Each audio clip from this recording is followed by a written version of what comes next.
오 한 2개 남았을 것 같은데 이제. 오늘 이거 순위 재난인데요? 예.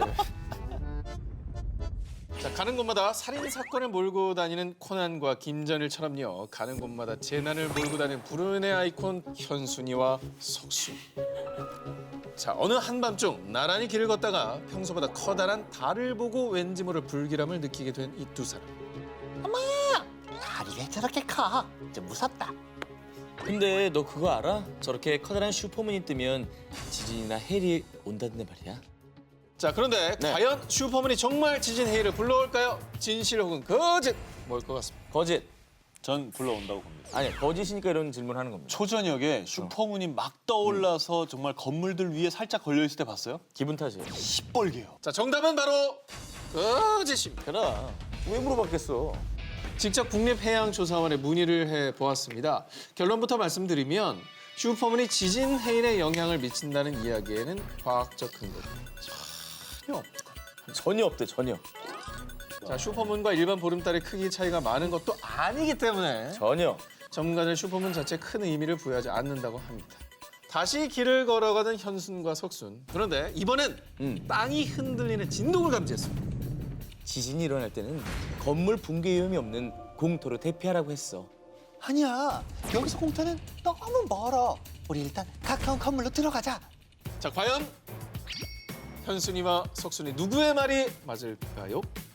만약 지진 발생 시 안전한 대피 장소가 멀다는 상황을 전제했을 때 간판이나 창문이 많은 번화가 있을 때는 떨어질 게 이제 많은 곳이죠. 반드시 가방이나 외투로 머리를 보호하면서 대피를 하는 게 일단 좋고요. 그래요? 그리고 내진 설계가 된 철근 콘크리트 건물로 피하는 것이 좋습니다. 특집 나와 가족을 살리는 재난 대비 19, 12위로 갑니다. 자연재해보다 한 수위 생존 캡슐. 사상자만 무려 30만 명, 인류 역사상 최대 재난이라 불리는 2004년 동남아 쓰나미, 2011년 동일본 대지진. 그야말로 순식간에 건물과 도로를 집어삼키고 소중한 인명까지 휩쓸어버리는 자연의 파괴력은 인간이 감히 상상할 수가 없습니다. 그래서 우리나라뿐 아니라 전 세계 사람들은 보다 더 안전한 대피처에 대한 관심이 날로 급증하고 있는데요. 그래서 이 특종을 준비했습니다. 지난해 허리케인과 쓰나미 등과 같은 자연재해로부터 생명을 지킬 수 있는 일명 방공 캡슐이 이 세상에 공개됐다고 하는군요. 미국 워싱턴주에 소재한 생존 캡슐사가 만든 개인용 대피소입니다. 지름이 각각 1.37에서 2.44m에 이르는 이 캡슐은요. 최소 2명부터 최대 10명까지 탑승이 가능합니다. 갑작스럽게 재해가 발생했을 시 일단 안으로 대피하면요. 그 즉시 외부와의 공기가 차단되고요. 산소가 공급이 됩니다. 그리고 이제 대홍수 쓰나미에도 맞설 수 있도록 물에 뜰 수 있는 부력 시스템이 풀 가동되죠. 이 부분은 제가 이제 실험 영상을 통해 확인을 했는데요. 약 60m 폭포에서 떨어뜨리는 등 이 재난에 대비한 성능 테스트를 다양하게 거쳤다고 합니다. 떨어뜨리죠? 진짜 떨어뜨려. 네. 저기 보이죠? 안 깨진 거. 다시 떠올랐네. 떠올랐어요.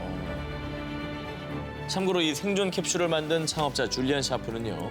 2004년 인도네시아 쓰나미로 22만여 명이 안타깝게 목숨을 잃은 것을 알게 된 뒤 이 캡슐을 구상하게 됐다고 합니다.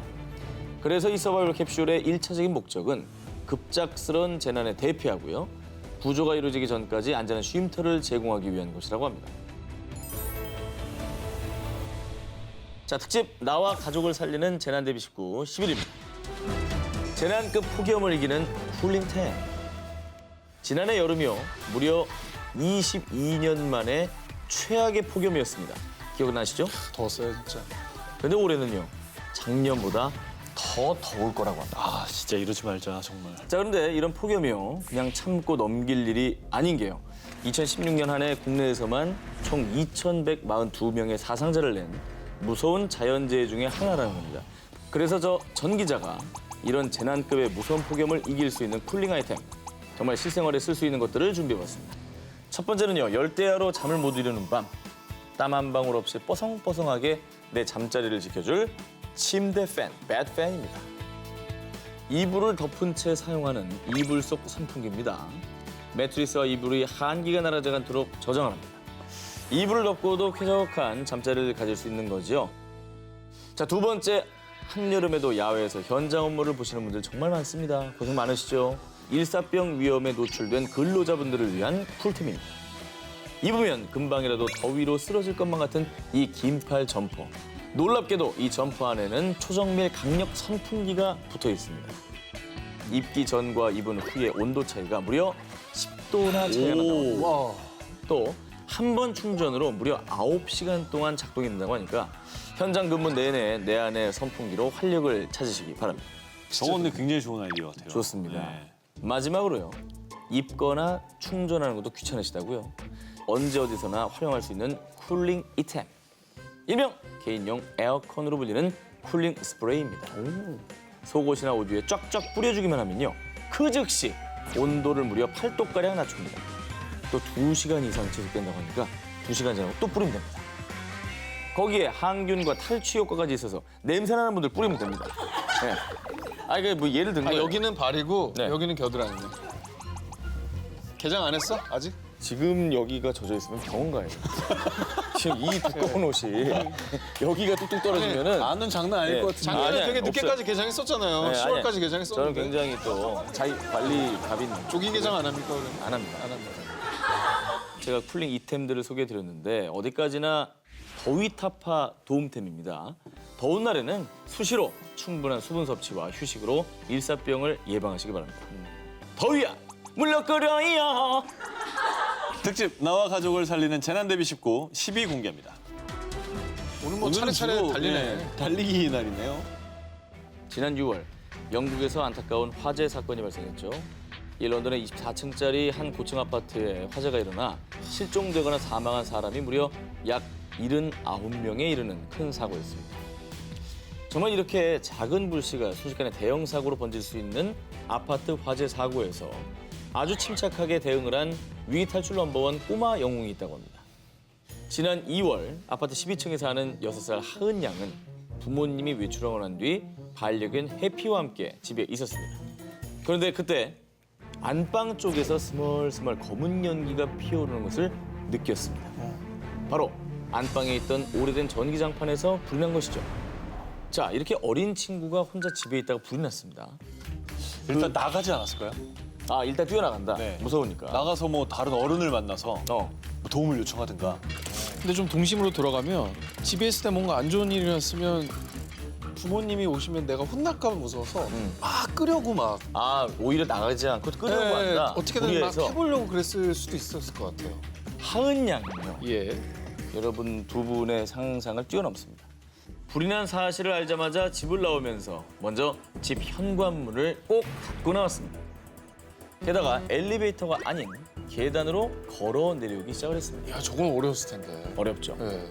심지어는 계단을 내려가면서도 불났어요! 피하세요! 119에 신고해주세요! 이렇게 주민들이 대피할 수 있도록 소리를 쳤어요. 그래서 불이 난 사실을 알렸습니다. 이거 더 대단하다. 이게. 대단하죠? 다행히 10층에 사는 한 학생이 그 음성을 듣고 119에 바로 신고를 했다고 합니다. 그리고 신고를 받고 소방관이 현장에 출동했을 때는 하은 양의 집이 모두 새까맣게 타버린 상황이었지만요. 다행히 자연 진화된 상태였습니다. 소방관은 하은 양이 다행히 현관문을 닫고 대피했기 때문에 이 산소가 부족해서 불이 자연적으로 꺼졌고요. 큰 불로 번지지 않은 겁니다. 라면서 이 하은 양의 위기 대처 능력을 아주 칭찬을 했다고 합니다. 와. 결국 하은 양은요. 대형 화재를 막은 공로를 인정받아 지난 3월 남부 소방서에서 수여하는 꼬마 영웅 표창을 받게 됩니다. 귀여워. 실제로 하은 양이 다니는 어린이집에서는 불이 났을 때를 대비한 시뮬레이션 교육을 진행을 했는데 그걸 잘 숙지하고 있었던 거죠. 대단하다. 까불지 않고. 예. 사실 저는 그런 의미에서 교육을 잘한 그 어린이집도 좀 칭찬을 받아야 될 것 같아요. 그렇죠, 그렇죠. 정말 잘 교육시킨 것 같아요. 정말 재난의 명문 저기 어린이집. 재난 대비. 예, 재난 명문 어린이집. 재난의 뭐 캠브리지나 옥스퍼드 정도로 저희가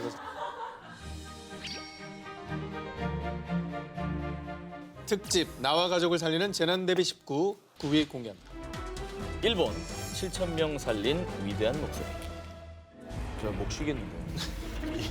너무- 1급 재난 예, 상황인데요. 이거 지금 이거 거의 지금 데프콘인데요. 2011년 3월 11일 여느 날처럼 평화롭던 미야기현의 조그만 어촌 마을인 미나미 산리쿠초. 그런데 갑자기 한 젊은 여성의 다급한 외침이 마을 전체에 울려 퍼지기 시작했습니다. 何が流れています。高台へ避難してください。 마을을 향한 확성기 속 처절한 목소리의 주인공은요. 방제대책 청사 위기관리과에 근무하는 24살 엔도 미키였습니다. 당시 오후 2시 46분부터 마을에 리히터 규모 9.0의 지진이 일어났고요. 이때 엔도 미키는 사무실 천장과 책상이 요동치는 것을 느꼈습니다.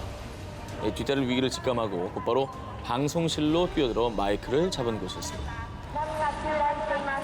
쓰나미를 눈치채지 못한 주민들은 그녀의 방송을 듣고서야 급하게 고지대를 향해 뛰기 시작했습니다. 그리고 이윽고 큰 굉음을 내며 시커먼 바닷물이 마을을 닥치는 대로 집어삼키기 시작했습니다. 약 30분이 흐른 뒤에야 쉴 새 없이 반복되던 안내방송이 끊겼습니다. 수천 명의 마을 사람들은 엔도미키의 방송을 듣고 다행히 피신에 목숨을 건질 수 있었고요.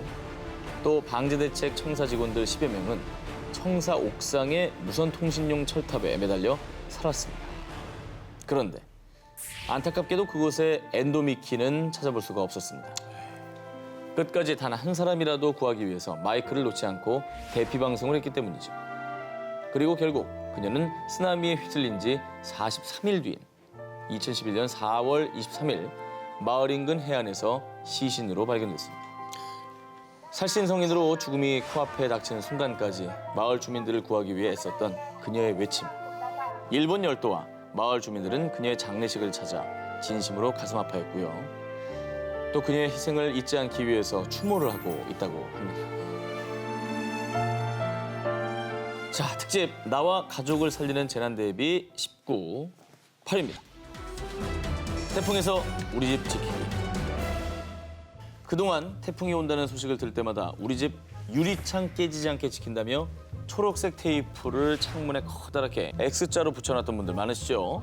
그런데 이 방법이 썩 효과가 있진 않다고 합니다. 왜냐? 태풍이 올 때 창문이 깨지는 이유가요. 창틀이 헐거워져서이기 때문입니다.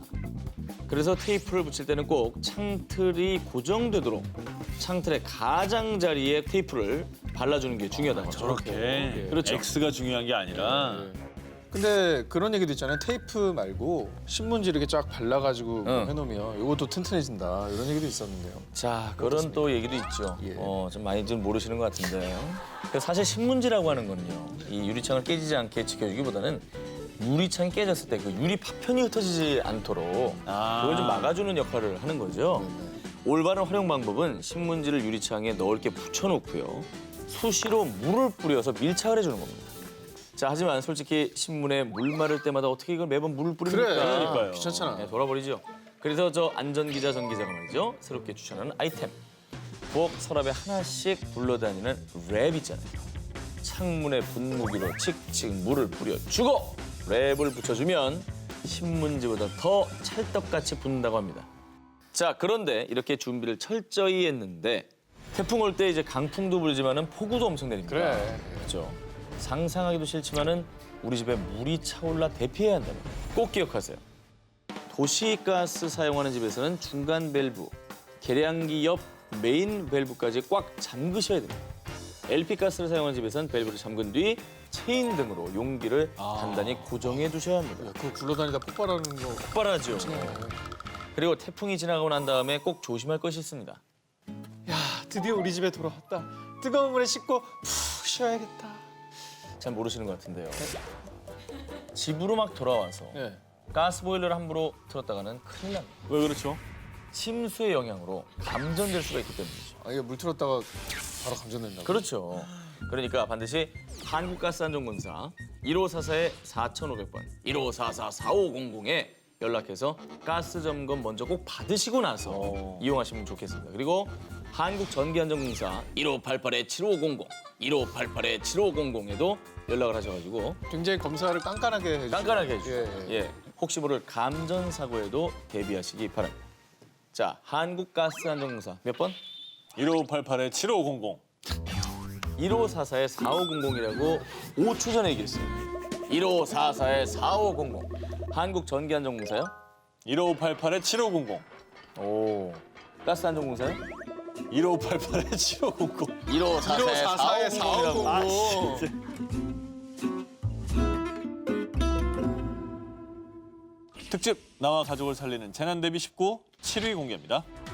알쓸미노, 우리 생활 초밀착 자연재해. 이 재해의 영향으로 기대 수명보다 일찍 사망하는 조기 사망자 수가 한 해 약 700만 명. 국제암연구소가 발표한 1급 발암물질로 발표한 근원. 바로 미세먼지입니다. 올해 들어 우리나라 곳곳에 내려진 미세먼지 주의보만도 무려 100건이 넘었고요. 더 충격적인 건요. 세계 최악의 공기 순위 조사에서 말이죠. 우리나라가 인도에 이어서 세계 2위를 차지했습니다. 중국을 넘었다는 얘기야? 이렇게 우리 생활에 초밀착된 자연재해 미세먼지 A부터 Z까지 잘 알아야 잘 해결할 수 있는 거 아니겠습니까? 알쓸미놈, 알아두면 쓸데있는 미세한 그놈. 먼저 미세먼지란 무엇이냐? 주로 공장이나 자동차 배기가스의 오염물질로 이루어진 아주 가는 먼지 입자를 말하는데요. 머리카락의 7분의 1 크기보다 작은 10 마이크로미터고요. 그것보다 더 작은 초미세먼지는 2.5 마이크로미터. 이건요, 이 코나 기관지의 점막조차도 걸러낼 수가 없습니다. 그래서 몸속에 쌓입니다. 그 정도로 작은 크기고요. 장기간에 흡입했을 경우에는 천식이나 폐질환, 눈으로 들어가면 알레르기성 결막염을 유발하고요. 심지어 심할 때는 미세먼지가 혈관에까지 침입합니다. 이렇게 숨쉬기만 해도 위험한 미세먼지. 그렇다면 공기 중에 떠다니는 이 미세먼지를 완벽히 피할 수 있는 방법이 없느냐? 아닙니다. 야외 활동 시에 반드시 마스크를 꼭 착용해야 하는데요. 요 식약처 인증 마크인 KF, 이 90 이상을 써야 초미세먼지까지 걸러낼 수가 있습니다. 그대로 공기청정기를 사용하는 것도 실내 미세먼지를 줄이는 데는 아주 큰 도움을 줍니다. 공기청정기의 핵심, 필터죠. 이 필터를 고르실 때 이 단어 꼭 기억해 주시기 바랍니다. 헤파 필터. H10에서 H14 단계로 표시가 돼 있는데 숫자가 높을수록 더 작은 입자에 먼지를 걸러준다고 하니까요. 등급이 높은 제품을 선택하는 게 좋습니다. 주택 572채 침수, 농경지 약 36만 평 침수, 재산 피해 약 685억 원. 2014년 8월 마치 하늘에 구멍이 뚫린 듯 시간당 100mm가 넘는 집중호우가 내리면서 말 그대로 재난 상태가 된 부산입니다. 그중에서도 기장군은 피해가 가장 컸던 것 중에 하나인데요. 둑이 무너지고 하천이 범람하면서 채 10분도 지나지 않아 1m 50cm 이상으로 불어났고요. 생명의 위협을 느낀 마을 주민들은 근처 다리 위로 간신히 대피했는데요. 그런데 다리 아래에서 한 여성의 다급한 목소리가 들려왔습니다. 당시 생후 4개월 된 아이의 모유 수유를 하던 중 엄마와 아기 두 사람이 모두 집에 갇혀버린 겁니다. 어떡해. 이때 다리 위로 대피했던 마을 주민 이대선 손평조 구봉철 씨. 이 부산 사나이 삼촌 사는 아기와 아기 엄마를 구하기로 했습니다. 먼저 이대선 씨는 굵은 밧줄, 로프를 준비했고요. 손평조 씨는 그 로프를 집 문에 연결했습니다. 또 한 명의 부산 사나이 구봉철 씨가 아이 엄마의 집으로 진입을 시도하려던 찰나 마 그냥 가면 뭐하노? 알을 구하려면 이걸 가져가서. 이대선 씨의 부인께서 구봉철 씨에게 건네준 건 다름 아닌 고무대야. 김장할 때 쓰는 그 빨간색 고무대야를 말하는 겁니다. 구봉철 씨는 아이를 고무대야에 조심히 태우고 발도 닿지 않는 곳을 로프에 의지해서 건너고 또 건넜고요. 약 10분 만에 극적으로 구조에 성공합니다. 급박한 재난 상황 속에서도 이웃을 구하려는 선량한 마음과 번뜩이는 기지까지 정말 이 부산 사나이들 살아있네! 고무대야가지 신의 한 수입니다. 그렇습니다. 네. 자, 그런데요.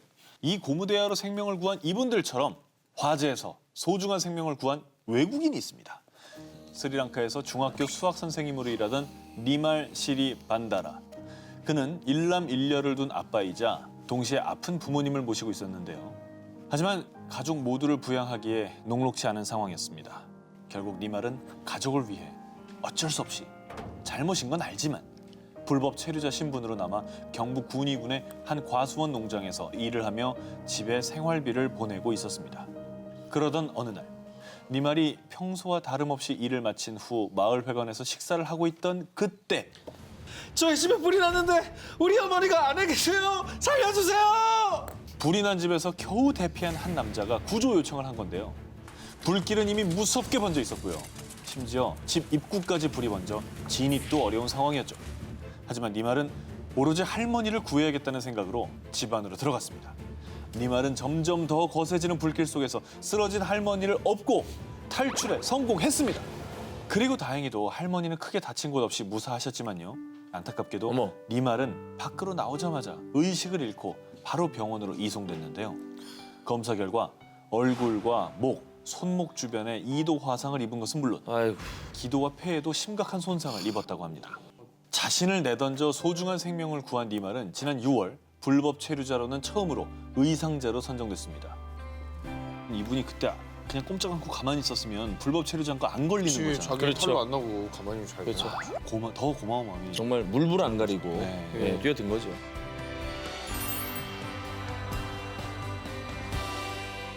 특집 나와 가족을 살리는 재난 대비 19 4위입니다.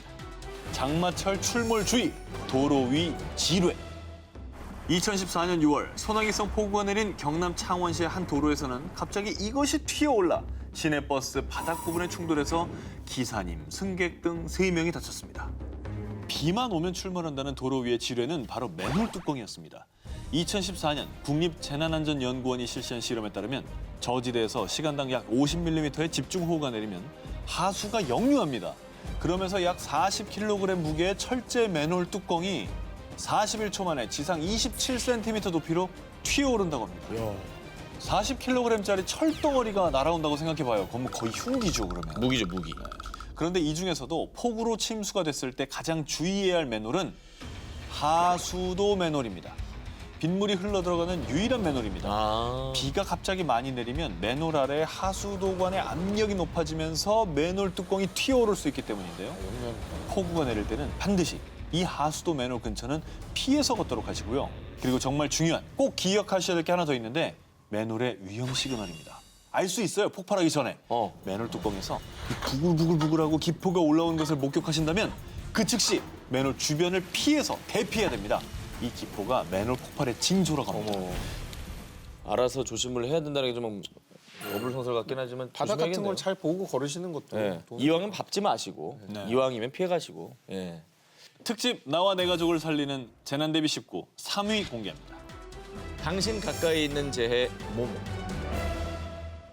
여러 자연재해 중 많은 분이 아유 설마 나한테 일어나겠어 하고 간과하고 있는 재해가 있습니다. 바로 산불입니다.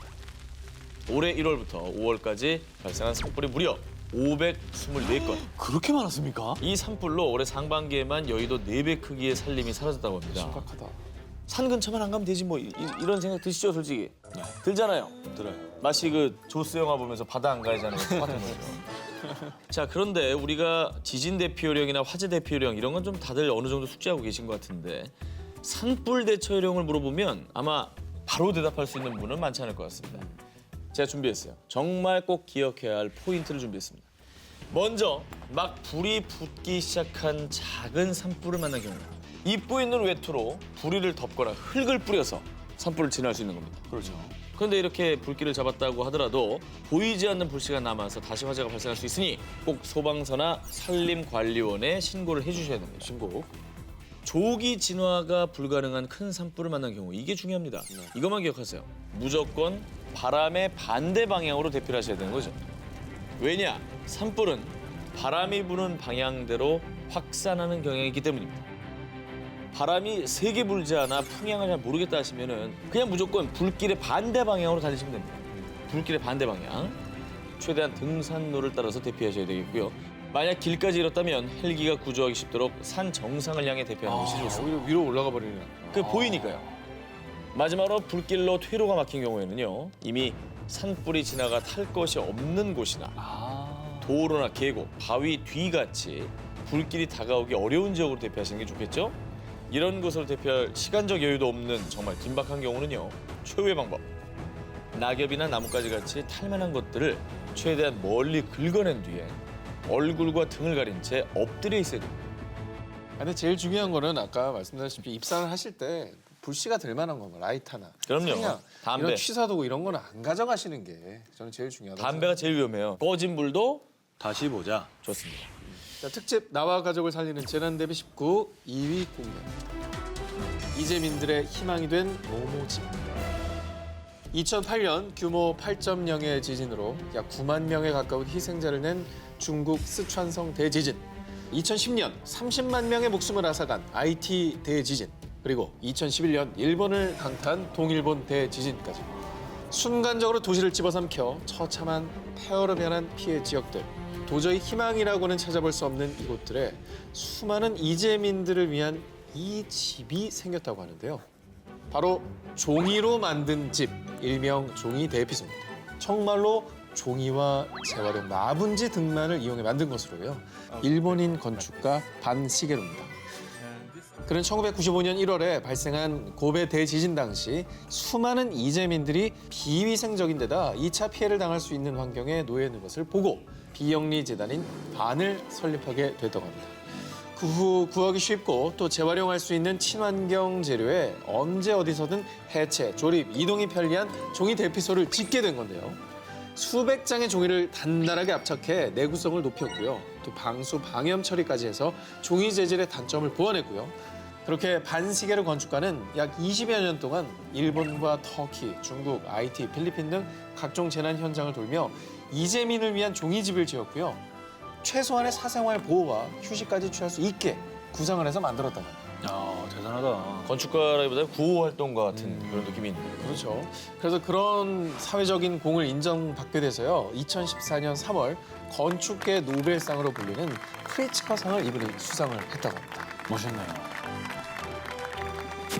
특집 나와 가족을 살리는 재난대비 19, 우리에게 언제든 닥칠 수 있는 모든 자연재해 극복 방법을 알아보고 있습니다. 자, 그러면 프리아 19 오늘의 1위 특종 후보를 만나보겠습니다.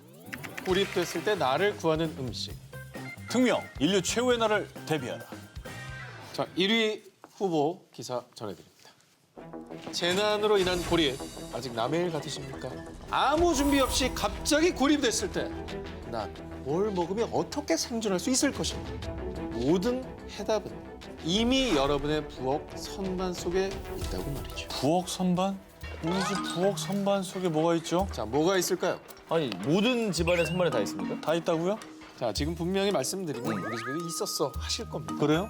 지진이 났다, 태풍이 온다 이런 소식이 들릴 때마다 제일 먼저 마트에서 동나는 식품은 라면입니다. 라면 있죠. 사실 라면은 좋은 비상식량은 아니라고 합니다. 아니에요? 생존 전문가들은 기특한 비상식량으로 국수를 꼽습니다. 국수를 뽑아요? 네. 국수를 뽑네. 아니, 이렇게. 누가 자. 스타로 국수를 뽑는데요. 태풍도 다 지나갈 거야. 자, 국수를 굽네. 뽑는 게 아니라 네. 생존 전문가들 국수를 꼽습니다. 꼽는다고. 자, 이 면 자체에 소금간이 되어 있어서 유통기한이 2년에서 3년으로 길고요. 무엇보다 이 가느다란 세면의 경우에 그렇지. 미지근한 온수에 그냥 이렇게 10분만 불려놔도 바로 먹을 수가 있기 때문이죠. 그래, 소면 생각해봐. 그러네, 풀리잖아. 그러네. 즉 전기 없고 불 없을 때 세상 간편하게 먹을 수 있는 비상식량이 바로 국수라는 겁니다. 그러네. 자, 국수 좋다 치고요. 네. 비상식량이라도 국수만 먹으면 물리거든요. 예. 제가 봤을 땐 통조림 하나 있어야 됩니다. 아, 정확한 지적입니다. 이게 따줘야 됩니다. 네, 뭐 다양한 이제 통조림이 있는데 네. 통조림도 아주 적합한 구호 식량이 될 수 있습니다. 그렇죠. 자, 설날이며 추석마다 부엌이 넘쳐나도록 선물 받아 처치 곤란했던 바로 참치 캐리. 너무 좋지. 가장 좋은 참치잖아요. 구호 식량입니다. 너무 좋아. 일단 유통기한도 5년에서 7년으로 저장식품 중에서도 제일 길고요. 고단백, 저칼로리 식품이어서 고립됐을 때 챙기기 어려운 영양분도 보충해 줄 수 있다고. 너무 좋아. 좀 먹고 싶다. 또 흔하디 흔한 재료이지만 고립 상황에선 생존 필수품으로 변신하는 우리 집 기본 생활용품도 또 하나가 있습니다. 바로 식용유입니다. 식용유요. 식용유는 왜죠? 정전이 됐을 때 작은 종지 그릇에 식용유를 담고 화장지나 종이를 손으로 비비고 와서 심지를 만들어낸 뒤 이 심지를 식용유에 담가놓고 불을 켜게 되면 이게 등잔불이 되면서 야, 신기하네. 요긴하게 랜턴 대용으로 쓸 수가 있는 거예요. 야, 저렇게 활용할 수가 있구나. 누가 봐도 굉장히 좋은 정보인데요. 굉장히 네. 괜찮네요. 자, 이어서 특집 나와 가족 살리는 재난 대비 19. 저 한 기자의 1위 후보 나갑니다. 씨를 뿌리고 19입니다. 꼭물을 주었죠. 인류 최후의 날을 대비해서 씨앗을 수집하는 사람들이 있다고 합니다. 바로 북극해에 있는 노르웨이령 스발바르 제도인데요. 차가운 해변의 땅이라는 뜻입니다. 겨울 평균 기온이 영하 15도. 면적의 약 85%가 빙하로 뒤덮여 있습니다. 그런 이곳에 자연재해나 핵폭발 같은 대재앙 이후 식량 보관에 대비한 국제 종자 저장고가 있습니다. 그래요? 2008년. 가볍게 얘기할 건 의미 아닌데. 있는 곳이에요. 예. 괜찮은데 이거. 갑자기 등을 돌리네. 들어보세요. 아니, 갑자기 이 사람 등을 돌려요? 아니 소면 얘기할 때가 아닌 것 같아요. 지금. 깜짝 놀랐네. UN 세계 작물 다양성 재단의 주도 아래요. 빌 앤 멜린다 게이츠 재단을 비롯한 세계 각국의 정부와 NGO 단체 등에 의해 건설된 국제 종자 저장고는요. 현대판 노아의 방주로 불리면서 혹여나 벌어질 자연재해 뒤 살아남아 있을 후손들을 위해 전 세계 농작물들의 소중한 씨앗을 보관하고 있습니다. 전 인류적인 거시적인 차원에서 그렇습니다. 아주 중요한 사업이죠. 이렇게 귀한 대접받으며 보관 중인 종자만 무려 약 93만여 개로요. 이렇게 병에 담겨 특수 비닐에 포장되어 보관 중입니다. 유전자빨. 그리고 우리나라도요. 아시아 국가 최초로 기장, 벼, 옥수수, 보리, 참깨 등 약 13,000점의 작물 종자를 맡겨둔 상태라고 합니다. 그리고 이 종자 저장고뿐 아니라 지구 종말을 대비한 곳이 또 있는데요. 국제 종자 저장고 옆엔 20년 이상 버려진 석탄 폐광이 있습니다. 이 폐광은 그냥 폐광이 아니라요. 서적, 문서, 오디오, 비디오 등 디지털 지적 재산을 보관하는 데이터 저장고, 북극 세계 보관소입니다. 몰랐어. 디지털 기록 보관업체 PB에 의해 올 3월에 개관했는데요. 데이터를 안전하게 보관해주는 디지털 도서관 역할을 하고 있고요. 이 중요 문서들은 그 어떤 해커가 와도 해킹할 수 없고 최대 1000년 동안 데이터를 보존할 수 있는 아날로그 필름에 담아 이야. 대재앙에 대비한 지적 재산을 보관하고 있다고 합니다. 실제로 쓰나미 그리고 지진의 상관은 어떤 연관성이 좀 있습니까? 쓰나미는 반드시 지진이 바다 속에서 네. 일어났을 때 생기는 현상이고요. 지진이 어떻게 발생하느냐에 따라서 큰 물결이 생기게 되는 겁니다. 지금 올라오는 기포가 바닷속에서 지진이 발생할 때 일어나는 파도의 크기라고 칩시다. 대마도 서부가 지진에 의해 해수면에 가라앉게 되면 그 충격으로 인해 파도의 높이는 상상을 초월할 정도로 커집니다. 이것을 메가쓰나미라고 합니다. 그렇다면 정말 실제 영화 속처럼 대마도가 잠길 수가 있을까요? 해운대에서 다루는 이러한 대마도의 어떤 함몰 그런 부분들은 우리가 아는 그동안 9.0 정도의 지진에 의해서는 나타날 수 없는 현상이라고 그러니까 보시면 영화 속 설정이다. 예, 맞습니다. 좀 다행이라는 생각을 하게 되네요. 실제 우리 그럼 우리나라에서 일어나는 지진 중에서 가장 강도가 컸던 지진은 어디서 언제 일어났었나요? 1978년에 속리산에서 규모 5.2 지진이 발생했어요. 2004년에 울산 해역에서도 규모 5.2 지진이 있었고요. 네. 그다음에 최근에는 그 서해안 쪽에서 네. 연달아서 지진이 발생하긴 하거든요. 안전지대는 아니네요. 우리가 이제 규모 뭐 7.0, 5.0, 뭐 5.1 이렇게 얘기들 쭉 하는데 네. 숫자로다 보니까 감이 잘 안 오지 않습니까? 네네. 대략 어느 정도 규모의 어느 정도의 우리가 흔들림이라든지 우리가 감지할 수 있는지를 좀 말씀드리면 규모 2.0에서 3.0은 사람이 진동을 느끼기 시작하는 그 정도 수준입니다. 그리고 이제 5.0에서 한 5.9 정도는 서 있기가 힘든 수준. 한 6.0에서 6.9 정도가 되면 건물들의 붕괴가 시작되는. 네. 그리고 이제 7.0에서 7.9쯤 되면 땅이 갈라지거나 뭐 돌담 같은 데 무너지기도 하고요. 그리고 축대나 건물 일부가 본격적으로 무너지기 시작하죠. 그리고 8.0에서 8.9 정도 되면 대형 건물들도 서 있기가 어려운 상황이 됩니다. 그렇네요. 지진이 일본 네. 구마모토현에서 일어났었잖아요. 네. 그러면 엄청났다는 얘기네. 진짜 건물의 일부가 무너지기 시작하는 단계라고 하니까 네. 그 규모가. 근데 그 일본은 사실 규모 3 정도 이상의 지진은 엄청나게 일어납니다. 무려 4,800회. 그렇게나 많이요? 1년이 365일이니까 하루에 12번 이상 일어나는 겁니다. 우리나라에서 저는 지진을 한 번도 경험해 본 적이 없는데 일본 출장 갔다가 막 흔들리니까 저는 너무 겁이 나가지고 창문 뛰어내려고 이렇게 올라탔죠. 근데 뒤에서 깔깔깔 소리가 나는 겁니다. 네. 그걸 들어보니까 일본 사람들이 전부 웃고 있어요. 왜요? 그 정도는 지진도 아닌 거예요. 그렇구나. 내가 It's a quake! 로 영어로 얘기했거든요. It's a quake! It's a quake! 그것 때문에 웃지 않았을까요? 다른 거가 아니라. 근데 일본에서 정말 자주 지진이 발생하네요. 네. 그렇습니다. 왜 네. 그렇게 자주 발생하는 걸까요? 제가 준비한 그림으로 하나 설명을 해드리죠. 아, 예. 이제 그림까지. 지구가요. 지구가 실제로는 우리가 지각이라고 하면 동그랗게 다 그 탁구공처럼 같은 껍질로 생각하지만 그게 아니라 그 껍질들이 사실 여러 개로 갈라져 있습니다. 커다란 판이 태평양판인데요. 이 태평양판의 주변에 이렇게 판들이 붙어 있습니다. 그러다 보니 이 판들이 만나는 걸 빨강색으로 제가 어제 밤새도록 잘 색칠을 해왔는데 어때요? 뭔가 그 한 바퀴 도는 듯한 느낌이죠? 네. 이 고리를 불의 고리라고 하고 판과 판 경계는 서로 지금 맞닿아 있는 상태고 끊임없이 밀고 있는 상태입니다. 어느 순간에는 그 밀고 있는 힘이 균형이 깨지겠죠?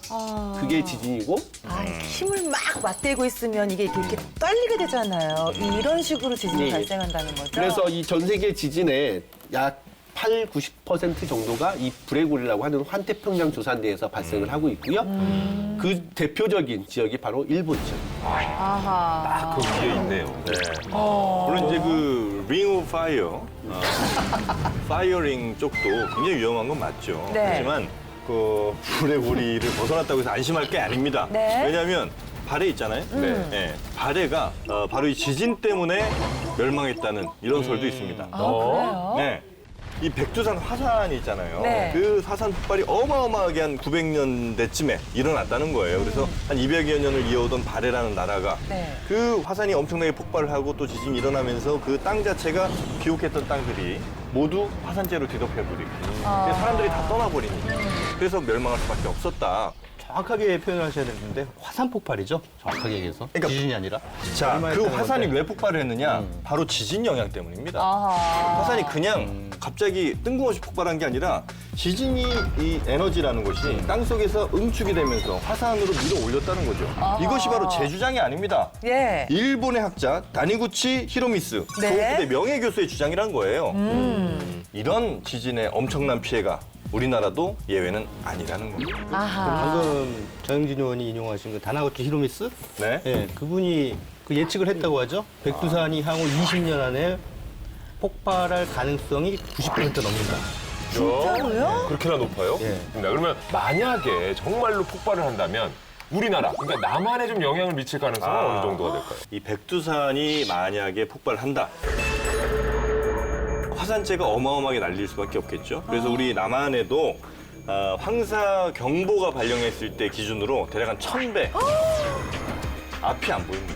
지금 풍년대 심하면 호흡은 거의 못한다고 봐야겠네요. 그거에 1000배면은 네, 어마어마한. 그러니까 화산재 구름이 막 25km 이렇게 막 치솟게 되거든요. 그 낙진들이며 이런 먼지들이 한반도를 그냥 뒤덮는다고 보시면 됩니다. 네. 영향을 충분히 미칠 수 그럼요. 네. 저는 굉장히 다른데요. 백두산은 고려시대 946년일 겁니다. 그때 크게 폭발했습니다.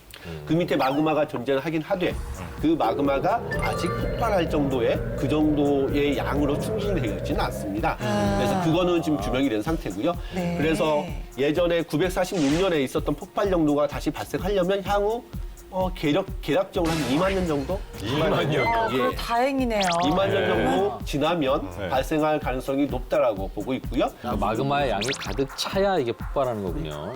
또 우리나라에도 영향을 미칠 수 있는지도 궁금합니다. 이건 보시면 판이 떨어지죠. 입체적이야. 흔히 얘기하는 유라시아 판입니다. 네. 지금 태평양판이 유라시아판을 지금 밀고 있고 그리고 태평양판이 유라시아판 밑으로 이렇게 들어갑니다.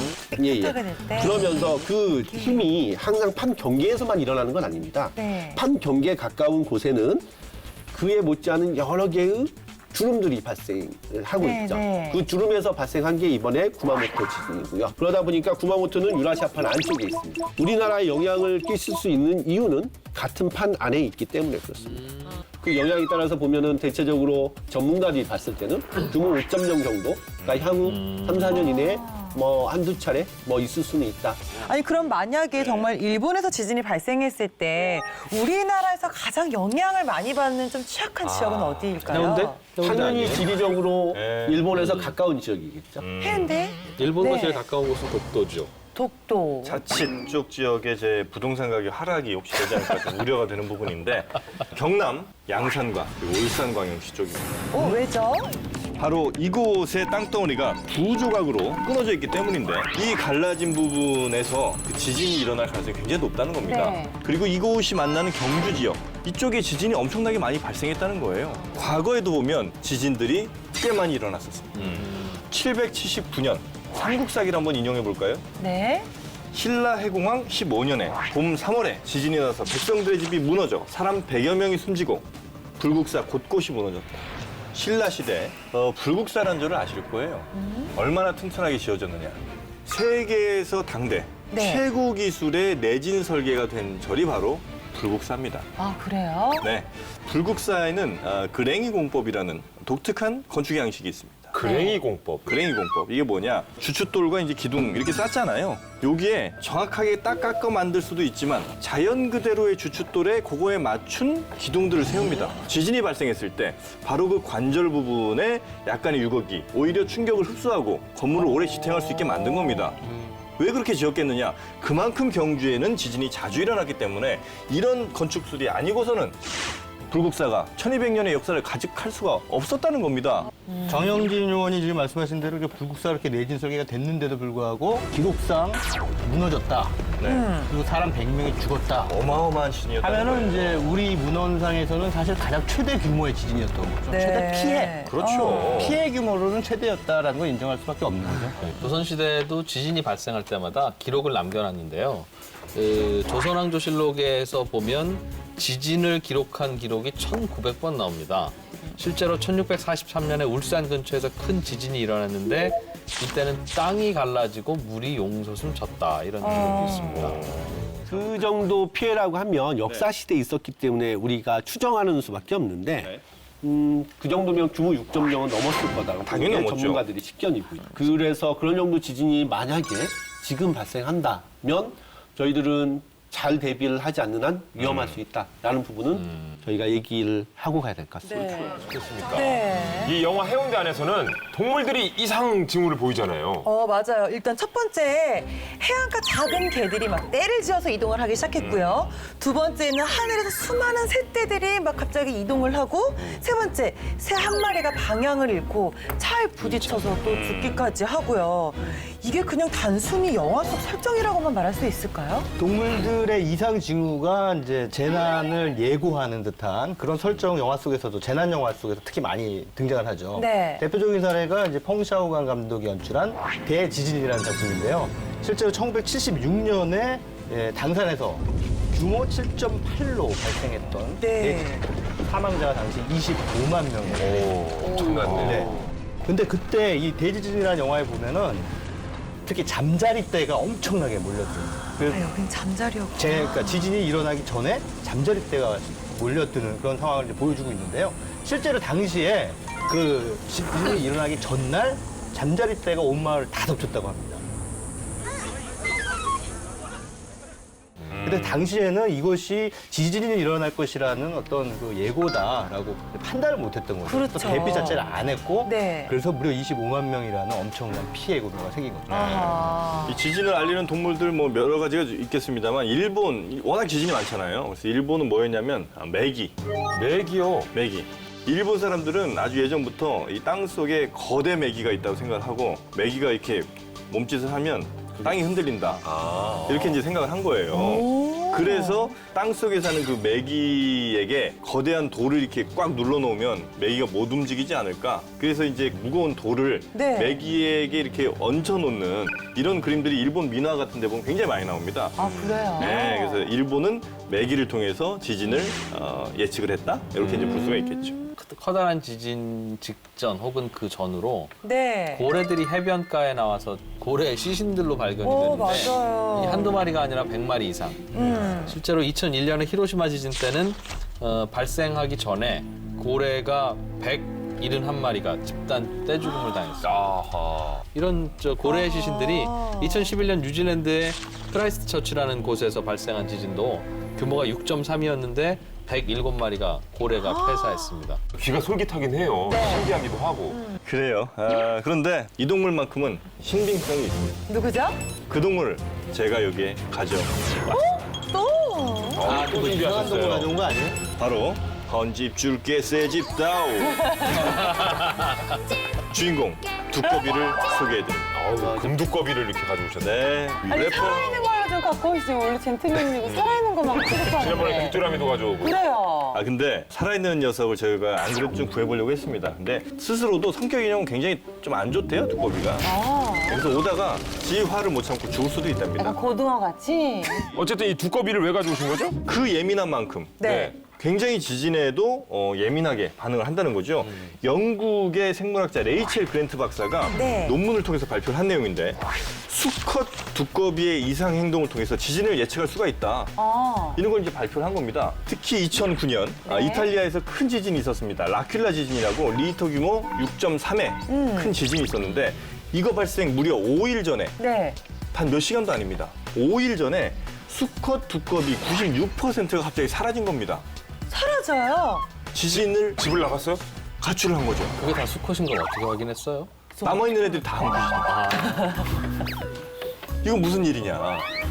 그것은 결국 두꺼비야말로 진짜 지진을 예측하는 정말 몇 안 되는 아주 정확한 동물이 아니겠느냐. 야, 이렇게 96%가 사라졌다. 그렇습니다. 사라지지 않은 4%의 수컷 두꺼비들은 뭐예요? 이제 성나는 거예요? 동성애 성소수 두꺼비라고. 두꺼비가 그 정도로 예민하다. 그렇습니다. 네. 예. 실제로 2008년에 7만 명의 사상자를 냈던 스촨성 지진 때는 네. 두꺼비의 성별은 확인하지 못했지만 지진 직전에 인근 마을에서 두꺼비가 한 10만 마리 가량이 대규모 이동하더라. 그럼 실제로 과학계에서는 이렇게 동물들의 이상 행동에 대해서 어떻게 파악을 하고 있나요? 동물들의 이상 행동을 보고 추정을 할 수 있으되 그걸 가지고 어떠한 과학적인 현상으로 연결해서 특정한 범위를 정한다는가 하는 부분은 아직까지는 굉장히 어려운 거다. 그래서 동물들이 이상 행동을 했어도 그 다음에 지진으로 연결 안 될 수도 있습니다. 갈매기가 그냥 유리창에 팍 머리를 박아도 실수일 수도 있고. 안 할 수도 있고. 그 갈매기 하나만 이상했을 수도 있는 거죠. 그럴 수 있는 거죠, 그 갈매기가. 뭐. 성격 이상한 갈매기. 약간 우울했던 갈매기였을 수도 있고. 여자친구한테 차였을 수도 있고. 그랬을 수도 있고. 하지만 이제 과학계에서는 아직까지 확실하게 뭐 이렇게 결론이 난 건 없다. 그럼 실제로 지진을 어떻게 좀 예측합니까? 어떻게 좀 관측을 하시고? 외부에서 힘이 오면 네. 우리가 힘을 가하게 되면 젓가락이 부러지겠죠. 네. 하지만 힘이 가해지다가 평형이 깨지면 지진이 발생합니다. 이만큼 힘이 쌓였기 때문에 지금 부러진 거고요. 이게 언제 부러질지 모른다고. 근데 실제로는 이 나무젓가락이 언제 부러질지는 지금은 모르지만 충분히 전조가 있을 거예요. 그러니까 동물들이 전조를 느끼는 게 아마 그런 걸 느끼는 게 아닌가. 전조도 그렇고요. 네. 만약에 제가 이렇게 힘을 가하고 있는데 이게 제 손가락이 어느 분이 손가락을 같이 얹고 있으면 제가 어느 정도 힘든지 알 수는 있겠죠. 네. 그런 걸만 측정할 수 있다면 지진이 일어났을 때 얼마만큼 크기로 일어나는지 하는 그런 지진 측정하는 장치가 있는데 그게 지진계고요. 네. 그러한 지진계들이 놓여있는 장소가 있습니다. 우리나라에 한 160여 개 정도의 놓여진 지진 관측소를 기상청에서 운영을 하고 있고 그러한 지진계 자료들이 다른 여러 가지 자료들하고 같이 접목이 된다고 하면 향후에는 좀 더 지금보다 여러 가지 자료 기반의 특성들을 많이 파악할 수 있을 것 같아요. 일단 지진 자체는 기본적으로 그 바탕에 깔려 있는 거는 불확실성입니다. 발생을 해야 되는데 언제 발생할지 모르기 때문에 그 불확실성이 항상 불안한 거고요. 반대로 생각해 볼 수도 있는데요. 지진은 한번 발생했으면 네. 그게 어떤 식으로 다시 한번 돌아와서 그 정도가 발생할 수 있는 일반적인 상황이 있는데 그거를 지진의 재래주기라고 하고요. 당연히 지진은 크게 발생했던 지역에서 재래주기가 되면 또다시 크게 발생합니다. 그리고 그 사이에는 또 좁은 재래주기로 그것보다는 작은 규모의 지진이 발생을 하게 됩니다. 근데 이제 그 재래주기라는 게 사실은 좀 신빙성이 저는 어느 정도 있다고 생각을 해요. 네. 그러니까 뭐 불의고리도 50년 주기설이라는 게 있잖아요. 1960년에 그때 당시 지진이 8.0 이상 규모의 대지진이 무려 17차례나 있었다고 합니다. 그런데 1960년으로부터 50년 뒤잖아요. 동일본 대지진이 일어난 해가 2011년이었으니까 거의 50년 그 재래주기라는 것이 지금 계속 연쇄적으로 일어나는 지진의 바로 그 재래주기 때문이라고 볼 수도 있는 거죠. 그럼 어쨌든 재래주기설 뭐 이런 거에 입각해서 본다면 좀 위험한 지역이 앞으로는 이제 예상이 되는 지역은 있을 것 같아요.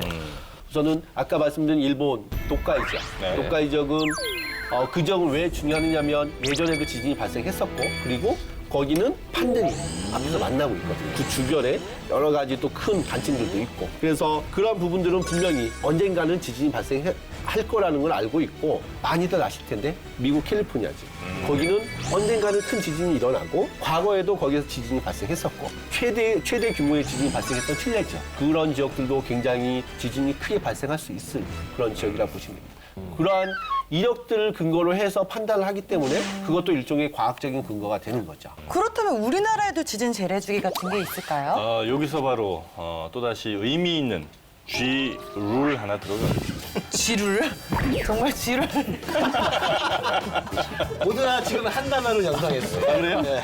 G 룰이에요, 룰. G 룰. 그래, 룰. 어떤 법칙이 있느냐? 172한의 법칙이 있습니다. 172한. 그렇죠. 일본에서 규모 7 이상의 지진이 발생하면 한반도에 반드시 2년 안에 지진이 온다는 겁니다. 172한. 2005년 3월에 후쿠오카에 규모 7.0 지진이 있었죠? 네. 그리고 1년 10개월 뒤 2007년에 우리나라 오대산에서 규모 4.8 지진이 발생했습니다. 우와. 그리고 네. 1995년 1월 일본 고베 대지진 규모 7.2였죠? 1년 11개월 뒤에 강원도 영월에서 규모 4.5 지진이 발생했습니다. 네. 한반도에 사실 4.0 이상 지진이면 꽤 큰 거거든요. 그럼요. 이 법칙을 개발했다. 이 법칙을 발견했다. 너무나 놀랍지 않습니까? 누가 발견했어요? 이거요? 제가 했죠. 진짜? 진짜 직접 하셨어요? 이건 정영진 요원의 지금 이 법칙인 거죠? 법칙은요, 이 젠틀맨 리그 말고는 없습니다. 진짜? 당연하죠. 근거가 있는 겁니까? 네, 그래서 우리나라는 규모가 5 정도 이상 되는, 그러니까 뭐 보면 컵이 가끔 이제 떨어져서 깨지기도 하는 그런 정도의 지진은 한 6년에 한 번 정도 발생하는 걸로 나와 있어요. 그러니까 초등학교 1학년 때 발생했으면 다음에 중학교 갈 때쯤 되면 이제 또 한 번 경험하게 된다는 거죠. 성인이 되기 전에 한 2-3번 정도. 아, 이 영화 해운대를 보면은 정말 이제 뭐 영화 속 설정이겠습니다만은 박중 씨가 계속해서 경고를 하는데 거기 아까 말한 뭐 관측센터 소장은 아니다, 기다려라 하다가 결국 이제 골든 타임을 놓친단 말이죠. 맞습니다. 그럼 만약에 이제 지진이 발생했다 했을 때 이 경보도 상당히 중요할 것 같아요. 네. 어쨌든 빨리 알려야 준비를 하든 대피를 하든 할 거 아니겠습니까? 경보는 좀 어떤 식으로 이루어지죠? 외국에서 일본이나 유럽의 일부 수행을 하고 있는데요. 5에서 10초 정도의 어떤 식으로 알려줘야만 예를 들면 우리가 방송하고 있다가도 알 수 있게 주변의 상황도 다 이렇게 되어 있어야 되는 거죠. 그래서 그 부분을 지금 기상청에서 준비를 하고 있고요. 관련해서 여러 가지 우리 전문가들이 같이 참여를 하고 있는 상황이고요.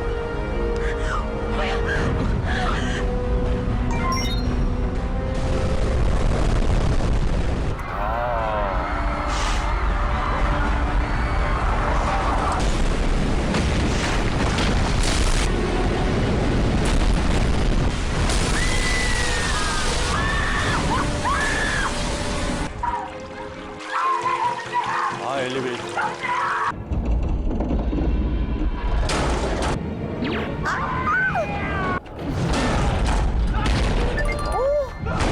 저 그냥 혼자 연기하신 거라면서요. CG니까.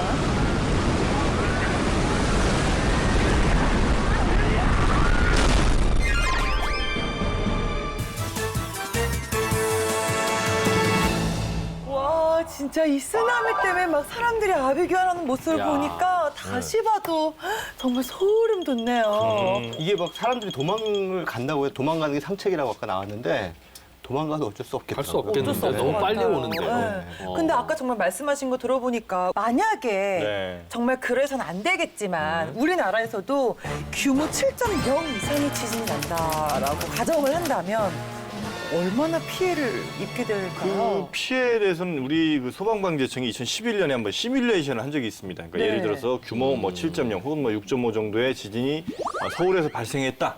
이 정도일 때 어떻게 될 것인가 이걸 시뮬레이션 해봤더니 6.5 정도 규모의 지진이 발생했을 때 무려 사망자 7,700여 명, 부상자가 10만 명이 넘어갑니다.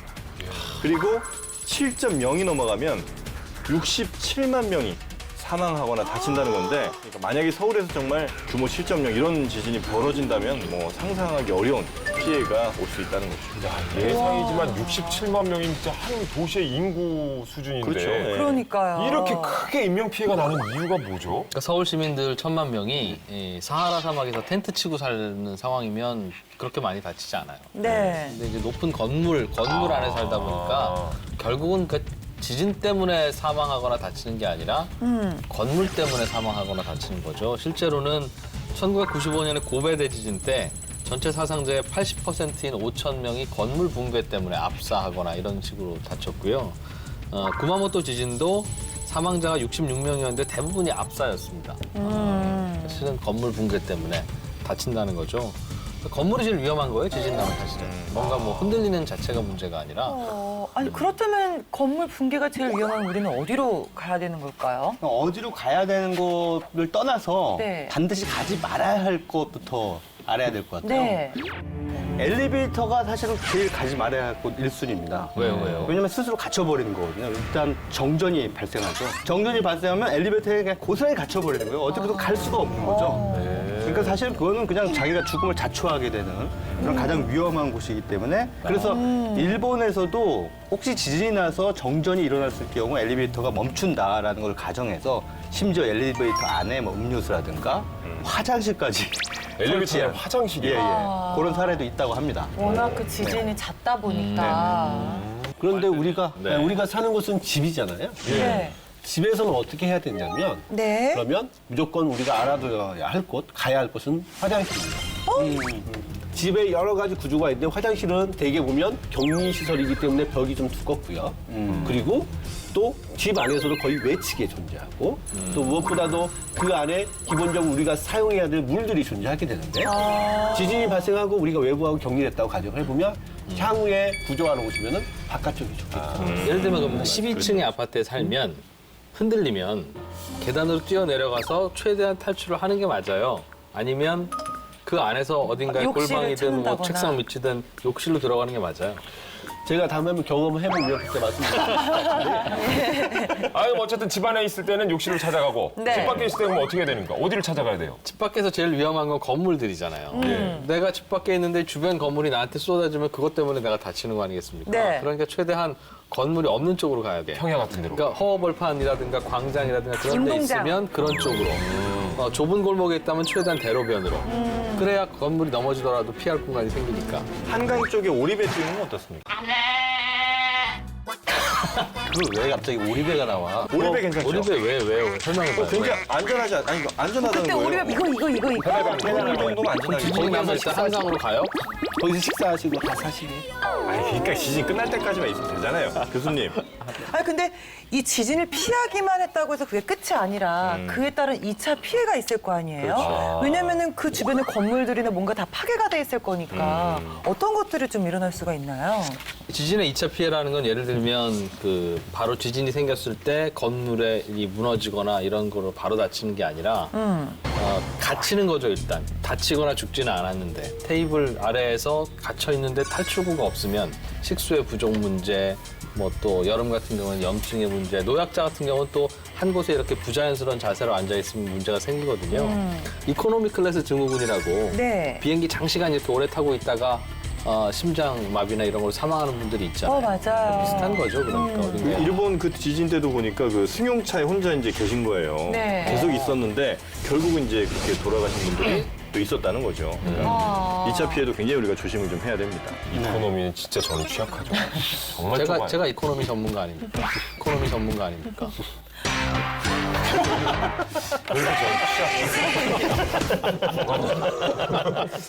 자 그렇다면 지진 후 2차 피해 증상 또 다른 것도 있을까요? 여기서 이제 또 젠틀맨 리그에 네. G 웨이브가 또 하나 나옵니다. G-웨이브요. 그렇습니다. G-웨이브는 뭐죠, 정말? 네, G 웨이브인데 한류는 이제 K 웨이브라고 하고 네. G 웨이브 바로 지진 멀미입니다.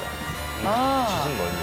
지진 멀미라는 게 뭐냐면 우리 귀 안쪽에는 반고리관 아시죠? 네. 이 반고리관이 하는 일이 바로 평형 감각을 유지해 주는 것. 근데 지진 상황이 되면 이게 유지가 안 되는 거예요. 그래서 이제 그 상황에 적응을 하다가 그냥 지진이 멈췄는데도 가만히 있는데도 불구하고 막 흔들리는 것 같은 느낌. 그 예전에 우리가 그 트램플린 타고 나서 내려오면 가만히 있는 땅인데 막 이상하잖아요. 거기는 트램플린이라고 그랬어요? 방방이, 방방이. 콩콩이. 여러 가지로 불렸죠. 뭐 있습니까, 거기는? 그런 거 없었어요. 스카이콩콩은 다른 거죠. 이게 올라타서 뛰는 게 스카이콩콩이고요. 아, 그래요? 예. 그러니까 이렇게 2차 피해가 상당히 또 심각한 재난이 바로 지진이니까 회복에도 상당히 적극적으로 좀 나서는 분위기예요. 특히나 일본 정부에서는 이제 대규모 재해 부흥법 이런 것을 동원해가지고 주민 생활금을 지급하고 파손된 건물들을 복구한다고 네. 하더라고요. 우리나라는 저 지진이 잘 안 일어나니까요. 지진보험 혹시 여기서 가입하신 분 계세요? 지진보험? 네. 몰랐네요. 있는지도 몰랐어요. 지진보험은 안 들었어도 그냥 일반적인 생명보험 들면 지진이 일어나서 뭐 다친 거 다치면 보상해주지 보상해주지만 집은 어떻게 해요? 집. 예를 들면 집. 그러니까 그런데 실제로 일본에는 지진보험이 있고요. 있는 정도가 아니라 도쿄 같은 경우에는 3분의 1, 세 가구 중에 한 가구가 지진보험에 가입되어 있어요. 일본 전체로 보아도 한 1,600만 가구 정도가 가입되어 있다고 하니까 꽤 많이 가입하는 거죠. 그러네요. 지진이 이렇게 문화를 여러 개를 바꿔요, 사실은. 뭐 이 보험 문화도 그렇습니다만 원래 일본은 백화점에 들어갈 때 실내화를 신었습니다. 그러니까 신발을 신지 않고 갈아 신었다고요? 신발을 벗고 이제 실내화를 신고 들어갔는데 네. 지진이 한번 그때 큰 지진이 일어나고 난 이후에 빨리 도망가야 되는데 실내화 갈아 신고 언제 할 수가 없잖아요. 그래서 그 다음부터 신발을 신었어요. 그래서 이런 문화들이 바뀌는 게 이 자연재해 이런 거에 의해서도 많이 좀 좌우될 수 있다. 어차피 제가 이제 그 마무리 반응을 못할 가능성이 높기 때문에 이런 거라도 확보를 좀 하고 있습니다. 끝나기 전에 궁금한 게 있어요. 네. 쓰나미 있잖아요, 쓰나미. 네. 우리나라에는 잘 나타나지 않지만 요즘에는 해외 여행 가시는 분들이 많잖아요. 예. 그 동네는 쓰나미가 올 수 있지 않습니까? 네. 그럼 어떻게 해야 됩니까? 기본적으로 호텔에 있다라고 하면 달고 나가지 말고 호텔 위로 부터 올라가요. 그러면 쓰나미가 덮쳤을 때 그 호텔이 무너지지 않아요? 영화. 그 정도의 해일은 있을 수가 없어요. 있을 수가 없어요?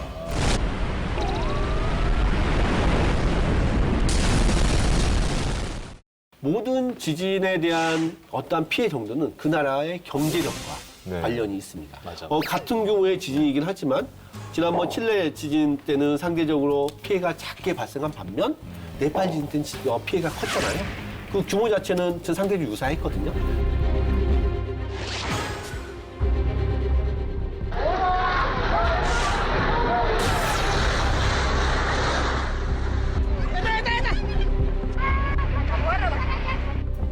다만 네팔은 그 지역에 대해서 내진 설계를 등한시한 겁니다. 그거는 본인들이 등한시하고 싶어서 했다기보다는 돈이 없어서.